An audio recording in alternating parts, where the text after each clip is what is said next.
Aspirants, welcome to M civil services. मैं अभिषेक कुमार आप सबका स्वागत करता हूं हमारे प्लेटफॉर्म पे, जहां आज मैं आपको बताने वाला हूं कि सीजीपीएससी की इवेल्युएटेड कॉपीज को आरटीआई के माध्यम से कैसे प्राप्त किया जाता है। तो आरटीआई का फॉर्म कैसे फिल करना है उसके बारे में जानकारी आज जानेंगे। जैसा कि आप सबको पता है कि कुछ दिन पहले सीजीपीएससी ने रिजल्ट जारी किया है, जिसमें हमारे संस्थान से आशीष जूरी जी ने एक्साइज सब इंस्पेक्टर का पोस्ट हासिल किया है। तो इनको बहुत बहुत बधाई। और आप सबको भी ये बताता चलूं कि अगर आपका सपना है सीजीपीएससी में आगे चलकर आने वाले सालों में अफसर बनने का, तो उस सपने को हम और आप मिलकर साकार कर सकते हैं एम सिविल सर्विसेज के गाइडेंस के माध्यम से। हमारी नई बैचेस बहुत जल्द लॉन्च होने वाली हैं। अगर आपको इसकी जानकारी प्राप्त करनी है तो आप first floor Bhagini Mandal, Geeta Nagar, recreation road, Choubey colony, Raipur, Chhattisgarh में हमारे संस्थान में आकर प्राप्त कर सकते हैं। इसके अलावा दिए गए नंबरों पर भी आप कांटेक्ट करके हमसे जानकारी प्राप्त कर सकते हैं।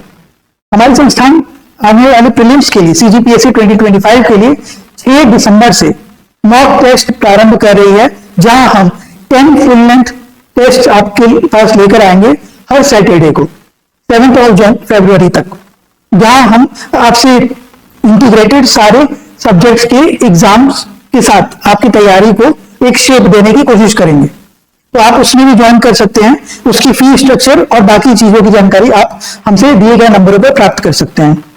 अब चलिए जानते हैं कि किस प्रकार हम आरटीआई का फॉर्म फिल करेंगे। तो सबसे पहले हमें आरटीआई प्लेटफॉर्म पे जाना होगा। सबसे पहले तो अगर आप डायरेक्टली चाहें तो rti.online.cg.gov.in पे जा सकते हैं और यहाँ पे जाकर आपको इस तरह के इंटरफेस के थ्रू फॉर्म फिल करना होगा। या फिर आप गूगल में भी सर्च कर सकते हैं RTI-CG, जहां से आपको ये इस प्लेटफॉर्म का वेबसाइट लिंक मिल जाएगा, जहां से आप यहाँ पे आ सकते हैं। अब क्योंकि सब लोग जिन्होंने भी मेंस दिया है उन सबको जिज्ञासा होगी कि उनकी इवेल्युएटेड कॉपीज में उन्होंने कहाँ गलतियां की हैं और किन गलतियों को सुधार कर आने वाले सालों में यानी अगले एग्जाम्स में वो और बेहतर रिजल्ट प्राप्त कर सकते हैं।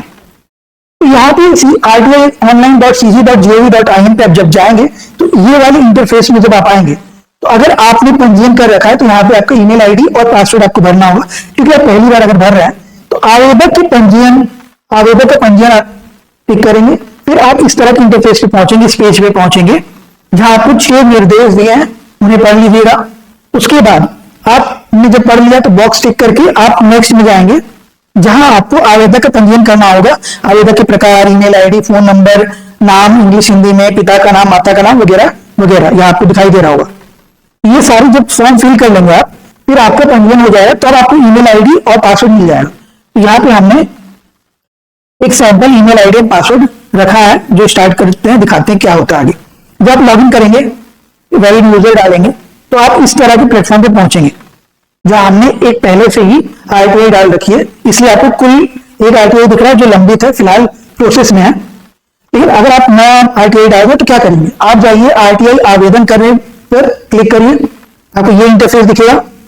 इस इंटरफेस में आपके पास डिटेल्स दिए हैं कि क्या करना है, जैसे 500 वर्ड की लिमिट दी है ETC, इसके साथ आप पढ़ लीजिए, फिर बॉक्स क्लिक करिए, आगे बढ़िए, नेक्स्ट करिएगा। तो आपने जो पंजीयन किया होगा उसकी डिटेल्स आपको ऊपर मिल जाएंगी।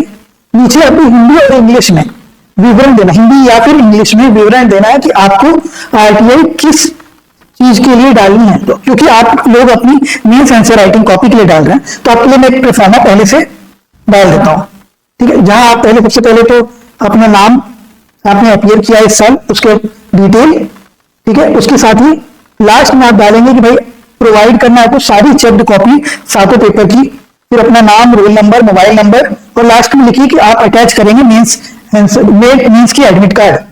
आप नेक्स्ट में जाएंगे। यहां पे जो दिक्कत आती है वो ये आती है कि आपको ये नहीं पता होता किस विभाग में जाकर आपको आरटीआई फिल करनी है। तो सबसे बेस्ट तरीका है कि आप सबसे पहले क्या करिए, ये छत्तीसगढ़ छोड़ दीजिए, जिला रायपुर रहने दीजिए, मुख्य विभाग में जाइए। मुख्य विभाग में आएगा सामान्य प्रशासन।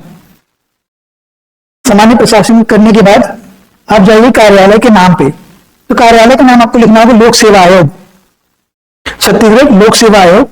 जो आप ये करेंगे तो अपने आप ही लॉ ऑफिसर का नाम वगैरह आ जाएगा। तो यहां से आप नीचे जाइए, क्योंकि अगर आप बीपीएल कार्ड होल्डर है तो आप यस करेंगे तो आपकी फी माफ हो जाएगी, 10 रुपीज जो फी देनी होती है। अदरवाइज आप नो लिखिए और बीपीएल कार्ड का डिटेल आपको नहीं भरना होगा। फिर आप नेक्स्ट जाएंगे। नेक्स्ट में आपको डिटेल्स मिल जाएगा, आपका आप कहाँ आरटीआई डाल रहे हैं, आपकी डिटेल्स, ठीक है, आपने जो आवेदन किया था आपका आवेदन का विवरण, फिर कार्यालय का विवरण, आप सेव एंड नेक्स्ट करें। आगे बढ़ेंगे तो यहाँ पे आपको फाइल चुननी होगी, यानी कि आपको अपना मेंस का एडमिट कार्ड डालना होगा। आप जब यहाँ डाल देंगे एडमिट कार्ड तो कुछ इस तरह से एडमिट कार्ड यहाँ पोस्ट हो जाएगा। एडमिट कार्ड पोस्ट होने के बाद आप यहाँ अपलोड कर देंगे। जब अपलोड हो जाएगा तब आप आवेदन की समीक्षा करेंगे, नेक्स्ट जाएंगे। यहाँ पे आपको अपना ई पेमेंट करना है, ई पे करेंगे आप ऑनलाइन, ठीक है। उसके बाद आप वेरीफाई करेंगे कि आपकी पेमेंट हो गई कि नहीं, क्योंकि आपको एक रिसीट मिलेगा जब आप पेमेंट कर देते हो, लास्ट में आपको डिटेल मिल जाएगा। फिर आप लॉग आउट करके लॉग इन करेंगे तो आपको कुल में दिखाई दे देगा। जब आप लॉग इन करेंगे